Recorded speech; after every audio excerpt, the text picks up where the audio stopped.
buryo butandukanye, hari abahabwa inzu mu buryo butandukanye, hari abatishoboye batuzwa na leta, yaba bavanwa hari mu hashobora gushyira ubuzima bwabo mu kaga aho twita muri high risk zone cyangwa se mu manegeka. Hari abandi baba badafite aho baba, leta ikabatuza ifatanyije n'abandi bafatanyabikorwa. Hari abacitse ku icumu rya jenoside yakorewe abatutsi, hari abandi bamugariye ku rugamba. Leta igenda ituza abantu mu ngeri zitandukanye, ariko abo bose hari igihe leta yajyaga ibabwira iti ubwo ni Minisiteri y'Ubutegetsi bw'Igihugu tuzabaha ibyangombwa bya burundu mu gihe kingana gutya. Harimo n'abategereje yewe baranamutegereza iraza, abandi bakajya bavuga bati nyamara izi nzu zacu bimeze biti, abandi bakaba baragurishije bategereje kuzakora za mitasiyo mu gihe ibyangombwa byaba byaramaze kuboneka. Icyo wamenya rero nuko amabwiriza mashya ya Minisiteri y'Ubutegetsi bw'Igihugu ajyanye no gutuza abantu, yaba ari abatishoboye, aya ngaya ntabwo avuga abatishoboye gusa, aravuga n'abandi muri rusange, kuko leta ifite gahunda yo kubaka n'inzu zajya zituzwamo n'abandi bishoboye bakazikodesha na leta. Ntabwo ari mu Rwanda gusa biba, no mu bindi bihugu byateye imbere bibayo. Ariko abo bose izo nzu nta muntu leta iyo nzu yubatse izabiye ngo imuhe icyangombwa cya burundu. Ayo mabwiriza arareba umuntu wese ufite iyo nzu, ndetse n'uwo leta izayiha mu gihe cy'uyu munsi no mu gihe kizaza, uwo yayihaye, uwo iri kuyiha ubu, ndetse n'uwo izayiha mu gihe kizaza. Iyo nzu izakomeza ari iya leta. Cyo bikora ku bacitse ku icumu ndetse n'abahoze ari abasirikare muri rusange, bo izo nzu bazazihabwa, ariko hajyemo ingingo y'itambamira. Uzaba uyifite, ariko nanone harimo ingingo yo gutambamirwa ku buryo nyine utayigurisha n'ubundi kuko si yawe. Ugiye kuyigurisha basanga harimo gutambama. Ariko bariya bandi bo ni burundu, iyo nzu uzajya uyibamo usa nkaho wayitijwe na leta. Kugira ngo dusobanukirwe ibi bintu rero, reka twumve umukozi muri Minisiteri y'Ubutegetsi bw'Igihugu asobanura ibijyanye n'aya mabwiriza mashya ajyanye no gutuza abantu muri rusange. Ni ikiganiro n'ubundi Minisiteri y'Ubutegetsi bw'Igihugu yashyize ku rubuga rwayo rwa YouTube kigenera abanyarwanda muri rusange, natwe turakifashisha kugira ngo twumve buno butumwa, ibintu birusheho kugenda neza. Rero ubu butumwa tubwumve neza neza neza cyane. Cyane nitwa Jean Claude Ingabire, aba umuyobozi mukuru w'agateganyo ushinzwe igenamigambi, ikurikirana bikorwa n'isuzuma. Akoze mwatangira mutubwira ubundi muri rusange ni iyihe shusho y'amabwiriza yari ariho agena ibijyanye no gutuza abaturage? Nakoze cyane. Ibyo koko igikorwa cyo gutuza abaturage mu Rwanda ni igikorwa dukora nka leta ariko n'abafatanyabikorwa bayo. Dufite rero amabwiriza ya Minisitiri w'Ubutegetsi bw'Igihugu ya 2017, amabwiriza ukurikije n'iterambere mu gutuza abaturage, ariko n'andi mategeko harimo nk'itegeko ry'ubutaka n'andi mategeko yagiye avugururwa.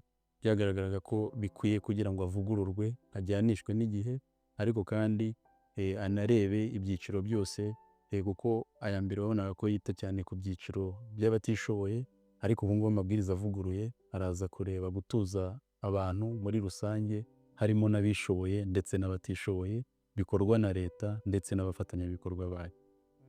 Murakoze cyane. Ni izihe ngingo z'ingenzi zaba zarasohotse muri aya mabwiriza mashya umuntu, yaba umuntu ufite umwanya wo gusoma iyo gazeti, yaba n'utawufite uwo mwanya, ni iki cy'ingenzi ashobora gusigarana mu mutwe cyangwa se iki kiganiro cyamusigira? Murakoze. Ikintu cya mbere kiri muri aya mabwiriza nk'uko mbivuze, ni amabwiriza ajyanye n'igihe. Uburyo bw'imiturire bwahindutse, uburyo bwo gutuza abanyarwanda, ariko kandi akabaho noneho n'uburyo uruhare rwa buri umwe muri iki gikorwa cyo gutura. Bimwe rero mu bintu udukurikiye yabasha kuzirikana muri aya mabwiriza ni uko uburyo bwo gutuzwa bwakuwe kuri bumwe bishyirwa kuri butatu, harimo aho utuza, ubu turavuga leta n'abafatanyabikorwa bayo, bashobora kwegurira, gutiza cyangwa gukodesha utuzwa. Ibyo bikajyana n'ubushobozi n'amikoro, ariko n'andi mategeko dusanzwe dufite ajyanye no gutanga ingurane. Ufite icyo yatanze ku gikorwa remezo, ku nzu, akaba yakwegurirwa, ariko utagize icyo atanga nawe bitewe n'icyiciro arimo akaba yatizwa cyangwa akodeshwa. Ni ukuvuga ngo ubwo buryo bwose burateganyijwe muri aya mabwiriza, ari nacyo twaburaga mu yandi mabwiriza, kugira ngo tujyane n'igihe ariko tunakemure n'ibibazo byinshi twabonaga, harimo ibijyanye n'ibyangombwa by'ubutaka. Twabonaga imiryango myinshi igaragaza ivuga ko nta byangombwa by'ubutaka by'inzu yahawe ifite. Aya mabwiriza rero yaje gukemura ibyo bibazo mu buryo burambye, ariko n'abayashyira mu bikorwa inzego z'ibanze babone ubwo buryo bwose bashobora kwifashisha batuza abanyarwanda na bya bibazo byose bikemuke. Birumvikana ko ubwo buryo uko ari butatu ndumva buzaba bushingiye ku masezerano hagati y'umuturage n'ubuyobozi. Ese ni uruhe rwego ruzajya rusinya ayo masezerano, cyangwa se bazajya basinya, cyangwa hari ukundi biteye?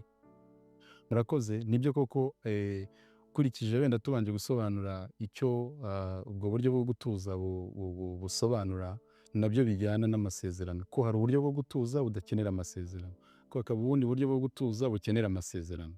Tugarutse nko ku kwegurira, Reka duhere ku buryo bwa mbere. Uburyo bwa mbere ni ubuhe? Bugena iki? Bureba nde? murakoze. Uburyo bwa mbere ni ukwegurira. Kwegurira umuntu utuzwa bivuze ko wa muntu utujwe yegurirwa inzu ndetse agahabwa n'ibyangombwa by'ubutaka nta tambamira. Ni ukuvuga ko uwo muntu uhabwa inzu nta tambamira ni uteye ate? Ni umuntu wagize uruhare, yatanze kubona iyo nzu nk'ingurane. Urugero, nk'uwari ufite inzu hashyizwe ibikorwa by'iterambere cyangwa se havuguruwe imiturire, uwo muntu akaba yari afite umutungo, inzu cyangwa ubutaka, ndetse bwaba bungana cyangwa butangana, akaba yahabwa inzu akayihabwa nk'ingurane. Uwo nguwo icyo gihe yahawe inzu ahabwa n'icyangombwa cy'ubutaka. Uburyo bwa kabiri ni uburyo bwo gutiza. Gutiza ni wa muntu utishoboye, cyane cyane babandi leta ikomeza gufasha ikamutiza mu gihe runaka, ariko yagira igihe cyo kugira ubushobozi akaba yayivamo igahabwa undi utishoboye, kubera ko ni inzu leta izakomeza kwitaho. Uwo nguwo ntiyishoboye, nta nubwo wabona, ntago wayimuha kuko nta ruhare yagize, ndetse binasubiza na bya bibazo tubona inzego z'ibanze zihura nabyo bijyanye n'uwo bagerageje no guha icyangombwa akaba yayigurisha akagaruka kuba umutwaro kuri leta. Gutiza rero bikemura icyo kibazo, ariko bikavamo n'uburyo bwo gukemura n'andi makimbirane ashingiye ku mitungo. Urabizi, nk'aho abana baba bifuza ko bazungura iyo mitungo. Gutiza rero bikemura ibyo bibazo, ku buryo n'iyo umuntu utari ufite ubushobozi abashe kubugira, inzu ayivamo ikaba yahabwa undi utishoboye, ikakomeza gucungwa na leta. Ubundi buryo, Birumvikana ko ubwo buryo bwa kabiri umuturage yatijwe bizagendera ku masezerano ahari. Ayo masezerano azaba ateye ate? Wenda mu ncamake azaba areba nde? Ubwo birumvikana ni umuturage, ariko se ni uruhe rwego ruzaba rushinzwe gukurikirana ayo masezerano ajyanye n'imicungire y'iyo nzu? murakoze. Muri aya mabwiriza ya Minisitiri w'Ubutegetsi bw'Igihugu, yaba uwo utizwa ndetse n'ikindi cyiciro ngiye kuvuga cyo gukodesha, byose bigenwa n'inama njyanama y'akarere n'umujyi wa Kigali. Ni ukuvuga ngo inzego zikurikirana aya masezerano, cyane cyane ku ruhande rwa leta, ni umujyi wa Kigali cyangwa akarere nk'urwego rw'ibanze rufite ubuzima gatozi. Ariko ubwo birumvikana, akarere, tuvuze akarere ubwo tuba tuvuze n'inzego zako kugeza ku kagari nk'urwego rufite ubuzima gatozi. Buze rero ku cyiciro cya gatatu kirimo noneho no gukodesha. Aho bishatse kuvuga ko kwa kundi abaturage bashobora gukora nk'umuganda bakubaka inzu, bazajya bayubaka ijye mu maboko y'ubuyobozi. Noneho umuturage uza kwituzwamo aba ari buza kugira amasezerano n'ubuyobozi kagenwe n'inama njyanama y'akarere. Bishobora kuba akagari, bishobora kuba umurenge cyangwa akarere, niba byumvikana neza. Yego. Mu mabwiriza dufite ubu ngubu tugenderaho, ntabwo twabashije kugarukira ku karere kubera ko ariko kayobora, karebera na ziriya nzego. Ubwo ko gafite n'uburyo kagena byakorwa muri izo nzego, byakorwa n'urwego rw'akagari, umurenge, ariko akarere nk'urwego rufite ubuzima gatozi ni rwo rukurikirana iki gikorwa cyo gutuza, ndetse hari na komite zashyizweho kuri izo nzego zose zigenwa n'aya mabwiriza kugira ngo zinakurikirane iyubahiriza ry'aya mabwiriza. Ikindi ni uko nk'urwo rugero utanze, aho bigaragara ko wa muturage ntiyishoboye, ni icya mbere, icya kabiri nta ruhare yagize ku kubona ikibanza cyangwa kwiyubakira inzu, mbese inzu ni uburyo bwo kuyitaho mu gihe ariho cyangwa muri icyo gihe atishoboye, bigaragara ko no kwita kuri iyo nzu ntabwo bishoboka. Iyo nzu rero izakomeza kuba iya leta, noneho wa muturage yitizwe nabasha kugira aho yigera, cyane ko turi muri gahunda yo burya abaturage b'amikoro make bivana mu bukene, nagira aho agera noneho abe umuturage mwiza, azabwire leta ati ndabona nkurikije kwa kundi mwari mwamfashije nanjye hari aho maze kugera, mbashije kwibonera inzu, noneho undi nawe abe yayihabwa utishoboye. Birumvikana leta igira abafatanyabikorwa. Nari ntanze wenda urugero rw'inzu ishobora kuboneka ivuye mu maboko y'abaturage binyuze mu muganda. Ese nka kwa kundi habaho umuryango utari uwa leta ushobora kubaka inzu, ni ukuvuga ngo mbere y'uko iyo nzu ihabwa umuturage, nayo izabanza binyure muri ya nzira cyangwa se ya mabwiriza turimo kuganiraho. Murakoze cyane, ni nabyo ni ikibazo cyiza ko kijya mu murongo noneho wo gukorera hamwe nk'inzego za leta. Amabwiriza twavuze twari dufite ntabwo yagenaga uburyo bwiza bwo gutuza, yagenaga ko leta ari ituza, ariko aya mabwiriza yarazana leta n'umufatanyabikorwa wayo. Ni ukuvuga ngo wa mufatanyabikorwa iyo aje kubaka yegera akarere, umujyi wa Kigali, akaba yanababaza utishoboye ushobora kubakirwa. Ni ukuvuga ngo ni umufatanyabikorwa wa leta. Uwo waje rero mu rwego rw'umufatanyabikorwa wa leta, icya mbere akora, inzu yubatse, icyo gikorwa remezo yubatse agishyikiriza leta, leta akaba ariyo ituza umuturage. Ni ukuvuga ngo uwo muturage nubwo yubakiwe n'umufatanyabikorwa, ariko inzu ni leta ikomeza kuyitaho, kuyicunga, bityo ijya no muri cya cyiciro cy'inyubako zigomba gucungwa na leta, bityo ikaba yacungwa muri bwa buryo butatu navuze, harimo gutiza, icyo kwegurira cyo mvise ko hari uwagize uruhare, noneho hakaza n'ikindi cyo gukodesha. Nibyo ni icyiciro cya gatatu kigenwa n'aya mabwiriza.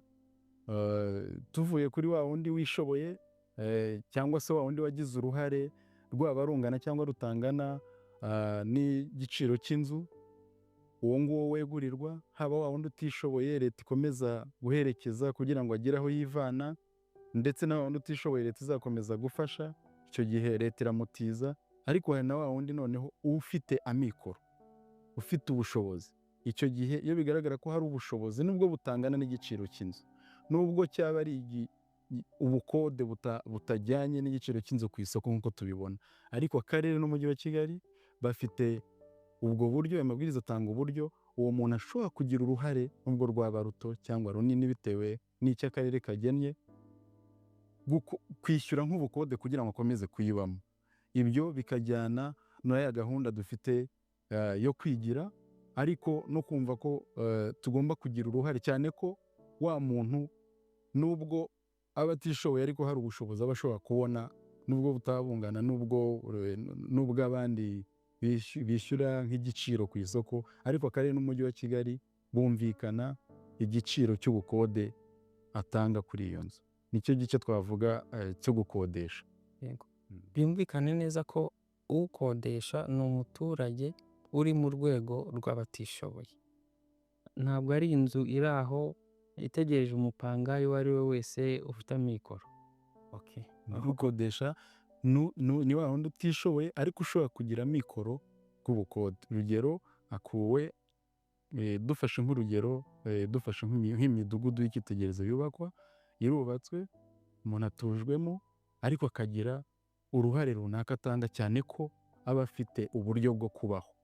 Dufashe nk'urugero, niba umuturage abasha gukorera ubushobozi bungana gutya ku kwezi, ashobora no kugena ubushobozi yishyura ubukode. Nk'uko iyo nzu aramutse atayifite, ashobora kwishyura ubukode ahandi. Ni wa wundi nubwo adafite amikoro ahagije, ariko hari icyo yabona cyunganira no mu gusigasira bya bikorwa remezo, isuku, aho abantu batuye, cyane cyane ahatuye hamwe, cyane ko ari iyo mishinga ishyizwe imbere muri iyi minsi, gutuza abantu hamwe mu midugudu neza, bituma bwa bushobozi bukomotse mu bukode bufasha mu kubungabunga ibikorwa remezo bihuriweho n'abandi, ariko no gufata neza ya mazu. Mbere y'uko wenda tugera ku kibazo cyo kwibaza ngo umuturage utubahirije ibyo yasinyiye mu masezerano bizagenda bite, reka mbaze iki kibazo, ese aya mabwiriza agena ko ikijyanye na kontara kizakorwa n'inama njyanama cyangwa biri muri aya mabwiriza? Dufashe nibyo, ikijyanye n'amasezerano kireba bya byiciro bibiri: utizwa, ukodeshwa. Ugukodeshwa, inama njyanama ni nayo igena igiciro. Ubwo inama njyanama y'akarere n'umujyi wa Kigali nayo ishobora kwicara ikavuga iti dukurikije uko tubona aba bantu n'ubushobozi bashobora kubona, turebye n'aka gace dushobora kugena ko iyi nzu tumuhaye yajya yishyura byibuze contribution cyangwa se uruhare rwe rungana rutya bitewe n'ubushobozi babona uwo muntu afite. Ubwo nk'icyo cyiciro cyemezwa, ibiciro bigenwa n'inama njyanama, noneho akarere n'umujyi wa Kigali bagashyira mu bikorwa. Noneho icyiciro kijyanye no gutiza ni urwego rw'akarere n'inzego bakorana, umurenge, akagari, nibo noneho bagirana amasezerano ku ruhande rwa leta n'umuturage utijwe, ni nabo bakurikirana noneho n'ishyirwa mu bikorwa ryayo. Birashoboka ko wenda hashobora kuba harimo n'ingingo igaruka kuri cya kibazo nari ngiye gukurikizaho, ngo umuturage utayubahirije bizagenda bite? Nibyo, iyo ni ingingo nziza cyane kubera ko amabwiriza iyo ategurwa ateganya n'ibyo n'ushobora kutayubahiriza. Aya mabwiriza rero ateganya ko umuturage utubahirije bimwe mu byemeranijweho biri mu masezerano, harimo icya mbere ko ashobora kwamburwa inzu bitewe n'uko atubahirije ibikubiye mu masezerano, ariko harimo n'uyita akamara igihe. Amabwiriza ateganya kirenga amezi 3 ubuyobozi butabizi, uwo nawe arayamburwa. Ariko hari na ba bandi noneho bagura amazu y'abantu batishoboye cyangwa bayagwatiriza kandi atijwe cyangwa akodeshejwe. Uwo nawe uyiguze muri ubwo buryo nawe arahomba, kuko ntabwo byemewe. Amabwiriza ateganya ko yaba uyiguze n'uyigurishije ni impfabusa, kuko ayo mazu ntabwo yemerewe kugurishwa. Ibyo byose mu mabwiriza birateganyijwe ku buryo twumva nta kibazo kigomba kugaragara. Hari abaturage batujwe mu myaka yatambutse, bari bicaye bategereje amabwiriza mashya kugira ngo, kuko abenshi basabaga muduhe ibyangombwa. Ubu ngubu aya mabwiriza hari icyo abavugaho cyangwa hari ukundi bizagenda? Nibyo, murakoze. Usomye aya mabwiriza, ingingo ya nyuma isoza igaragaza ko aya mabwiriza areba n'ibyakozwe mbere. Ni ukuvuga ngo abo baturage batari barahawe ibyangombwa kubera ko nta murongo wagaragaraga cyangwa uburyo bwiza bwo kubatuza ngo babe babona ibyangombwa. Aya mabwiriza aragaragaza ko nabo bagomba guhabwa ibyo bemerewe cyangwa se byo bagenerwa dukurikije bya byiciro. Niba yaragize uruhare akigurirwa inzu, niba ataragize uruhare atishoboye agatizwa, ariko niba hari ubushobozi afite ashobora no gukodeshwa kugira ngo bwa bukode cyangwa kwa gukodesha bifashe mu kubungabunga inzu ariko no kuyitaho, noneho ahabwe ibikubiye muri icyo cyiciro. Wenda nongeyeho navuga ko hari ibyiciro by'abaturage bigengwa n'andi mabwiriza. Tuvuze nk'abarokotse Jenoside yakorewe Abatutsi 1994, tukavuga n'abari ingabo bamugaye ku rugamba. Ababo amabwiriza ateganya ko begurirwa inzu ariko harimo itambamira, kuyigurisha, kuyigwatiriza. Arayeguriwe, niye, agomba kuyituramo, ariko ntiyemerewe kuyigurisha no kuyigwatiriza kugira ngo atongera kuba cyangwa se kuba ikibazo kuri leta yamutuje cyangwa umufatanyabikorwa, ahubwo ayibemo, ayifate neza. Icyo kuyigurisha no kuyigwatiriza icyo ntabwo cyemewe, gikorwa gusa iyo abiherewe uburenganzira n'akarere cyangwa umujyi wa Kigali. Kugira ngo birumvikana, ese umuntu ashaka kwibaza ati inama njyanama igennye ko ubukode buba butoya, ese umuntu ntashobora n'ubundi kujya mu nzu agakodesha uzirahereza? Nibyo, ni ikibazo cyiza, ariko kubera ko nk'uko twabivuze, urwego rwo gutuza abanyarwanda n'imiturire bugenda butera imbere.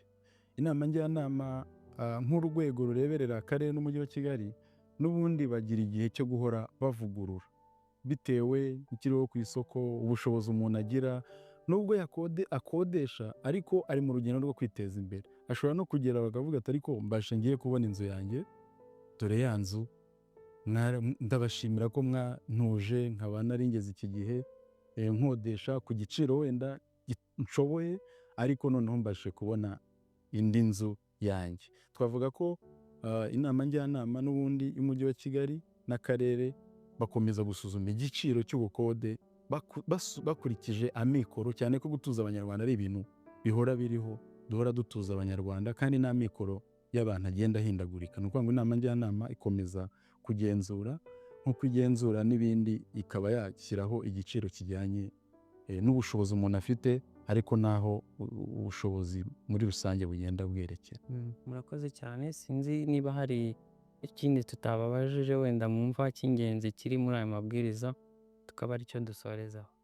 Icy'ingenzi navuga wenda nsoza ni uko aya mabwiriza ni amabwiriza aje gukemura ibibazo byinshi twari dufite, nka kimwe bavuze kijyanye no gutanga ibyangombwa cyane cyane ku bagize uruhare, ariko hari n'ibindi bibazo by'imicungire y'inzu, cyane cyane ahangaha ku miturire iteye imbere, ubona ko ari nayo leta yacu yerekejemo, aho abantu batura inzu zigerekeranye, aho naho aya mabwiriza ateganya uburyo utuye mu gice runaka afata inzu ye, uburyo ibindi bikorwa byose bihuriweho n'abatujwe mu midugudu bifatwa, uburyo imishinga iriho igamije iterambere ry'abaturage mu midugudu icungwa, ariko igashyiraho noneho na komite zishinzwe gukurikirana ku rwego, kuva ku rwego rw'akarere, ku rwego rw'igihugu, ku rwego rw'akarere, kugeza n'aho umudugudu cyangwa se gutuza neza abanyarwanda biri. Umudugudu uri, tuvuze nka IDP n'urugero, aho umudugudu uri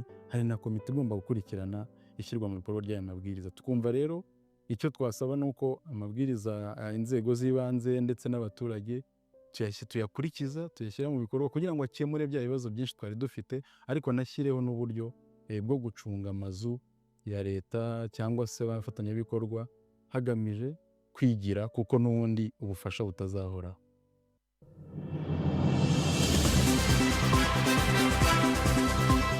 Uramwumvise rero Ingabire Jean Claude, n'umukozi muri minisiteri, n'umuyobozi muri minisiteri y'ubutegetsi bw'igihugu, asobanura iby'ayo mabwiriza ajyanye no gutuza abantu muri rusange n'amabwiriza mashya, ariko by'umwihariko akaba areba abatuzwa na leta, bamwe bubakirwa inzu na leta mu buryo butandukanye hirya no hino mu gihugu. Ese uyakiriye gute muri rusange? Ko utegereje ku cyangombwa ugitegereje ngo uzagihabwa? Ese iyo nzu wahawe ko wamaze kuyigurisha? Wewe waguze iyo nzu, wumvise ko waguze inzu, uwo wayikugurisha ntiyari yemerewe kugurisha, nawe wayiguze n'umuntu utemerewe kugurisha, ubwo mbega warahombye. Iyo nzu si yawe, inzu izaguma mu maboko ya leta. Wowe wahawe inzu ukaba warayihinduye ukundi. Nabonye mu Busanza hamaze iminsi avuga ko inzu bazibomaguye rwose, bazihindaguye, amakorodoro barafunze, bashyizemo amatafari barafunga, barabomagura uko bashaka. Bari babandikiye amabaruwa muri kino cyumweru bababwira ko izo nzu bagomba kuzisubiza nk'uko bazihawe, kubera ko urumva bahinduye inzu, wahinduye inzu udafite uburenganzira bwo guhindura. Ese wowe aya mabwiriza uyakiriye gute?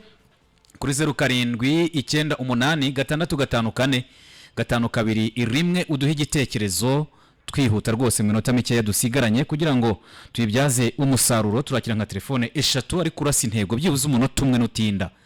0798654541 urasa intego, hanyuma ibintu birusheho kugenda neza muri rusange. Igitekerezo, icyifuzo, inyunganizi, makuru atandukanye tuba twagiye tuganiraho. Ariko nkwibutsa ko tuba turi kumwe na Wiri Consultants and Construction Company Limited, gufasha kubona serivisi zitandukanye z'ubwubatsi, cyo kimwe na Kwasir Limited nabo bakora ibijyanye n'ubwubatsi, bishyize hamwe kugira ngo baguhe serivisi izira amakemwa, hanyuma bagufashe bagukoreho ryake rwose ibintu urusheho kugenda neza cyane.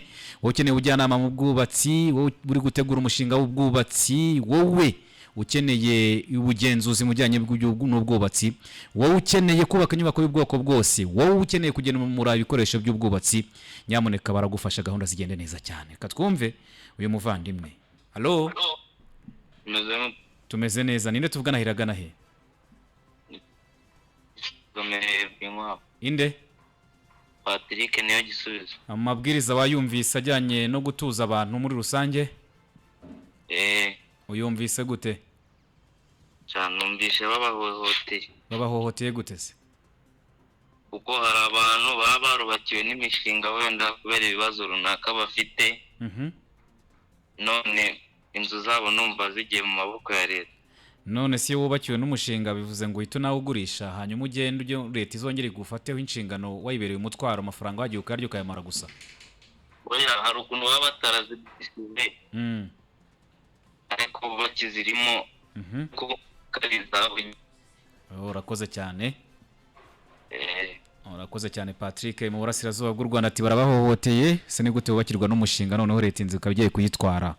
Telefone 079856545221 079856545221 hanyuma n'ubutumwa bugufi waba utwoherereza gahunda zikarushaho kugenda neza cyane kuko turimo gusatira umusozo, turimo turabyina umutaho. Amabwiriza rero agomba gukurikizwa ubwo abagurishije inzu abaziguze muri za nzu z'abantu batujwe mu midugudu itandukanye muri za Busanza ngo abenshi baragurishije rwose, muri n'imidugudu za Norvege bagiye bagurisha, abandi bagiye bambuka bakagenda. Ubwo ngubwo ni waraguze iyo nzu umenye yuko nyine amafaranga wana nta kundi nyine. Ubwo rero ukeneye gahunda zijyanye n'ubwubatsi nyamuneka muri rusange wiri Consultants and Construction Company Limited ndakwasiri Limited wabahamagara kuri 0788561364 no kuri 078856555665 078556313669 na 0785565565 hanyuma gahunda zikarushaho kugenda neza cyane. Kabashimire mwebwe mukurikira ikiganiro Trovizer umunsi ku wundi, nakagaruka ariko kiba cyagucitse wasimbukira kuri YouTube channel ku muyoboro wa Trovizer TV ukadukurikira neza cyane. Reka dushimire kandi n'abatubanjirije kuri izi mikoro ndetse n'abandi babagiye kudukorera mu ngata kuko gahunda za Fine FM 93 n'igice kimwe ziba zateguwe. Nyine twa Clement Ndayisenga kiganiro Trovizer nakagaruka ku munsi w'ejo nkwifurije kugira impagarike n'ubugingo. Retroviser wakoze gukurikira ikiganiro Retroviser ubutaha ntuzacikwe kuva kuwa mbere kugeza kwa gatanu ni kuri 93.